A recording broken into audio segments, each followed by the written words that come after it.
മന്ത്രിസഭയിലേക്ക് RC ഉണ്ടോ, ഉണ്ടെങ്കിൽ ഏത് വകുപ്പ്, അദ്ദേഹം ആഭ്യന്തരം തന്നെ ആവശ്യപ്പെടുന്നു എന്നുള്ളതാണ് പൊതുമണ്ഡലത്തിൽ നിൽക്കുന്ന ഒരു കാര്യം. അപ്പോൾ ആഭ്യന്തരം വിട്ടു നൽകാൻ വി ഡി സതീശൻ തയ്യാറാകുമോ എന്നുള്ളതാണ്, അല്ലെങ്കിൽ മറ്റേതെങ്കിലും വകുപ്പ് സ്വീകരിച്ചുകൊണ്ട് അദ്ദേഹം മന്ത്രിസഭയിലേക്ക് എത്തുമോ എന്നുള്ളതാണ് ഉയരുന്ന ചോദ്യം.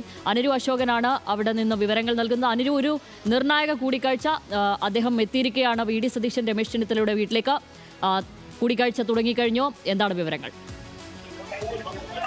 ശബരി, ഇപ്പോഴാണ് രമേശ് ചെന്നിത്തലയെ അനുനയിപ്പിക്കുന്നതിന് വേണ്ടിയിട്ട് നിയുക്ത മുഖ്യമന്ത്രിയായ വി ഡി സതീശൻ ഇപ്പോൾ അദ്ദേഹത്തിന്റെ പദ്ധതിയിൽ എത്തിയിരിക്കുന്നത്. കാരണം ആഭ്യന്തര വകുപ്പില്ലാതെ മന്ത്രിസഭയിലേക്കില്ല എന്നുള്ള ഒരു കടുംപിടുത്തത്തിൽ തന്നെയാണ് രമേശ് ചെന്നിത്തല ഉള്ളത്. എന്നാൽ അദ്ദേഹത്തിന് ആഭ്യന്തര വകുപ്പ് നൽകാൻ കഴിയില്ല, അദ്ദേഹം ധനവകുപ്പ് എടുത്തോട്ടെ അല്ലെങ്കിൽ റവന്യൂ വകുപ്പ് എടുത്തോട്ടെ എന്നുള്ള നിലപാടിലാണ് വി ഡി സതീശൻ. ഇത്തരത്തിലൊരു ചർച്ചകൾ കോൺഗ്രസിന്റെ മന്ത്രി പട്ടികയിൽ പോലും വലിയൊരു തരത്തിലുള്ള ഈറാമുട്ടിയായി നിൽക്കുന്ന ഘട്ടത്തിലാണ് ഹൈക്കമാൻഡിന്റെ നിർദ്ദേശപ്രകാരം ഇപ്പോൾ വി ഡി സതീശൻ തന്നെ നേരിട്ട് ഇപ്പോൾ ചെന്നിത്തലയെ കാണാനും അനുനയവുമായി രംഗത്തെത്തിയിട്ടുണ്ട്.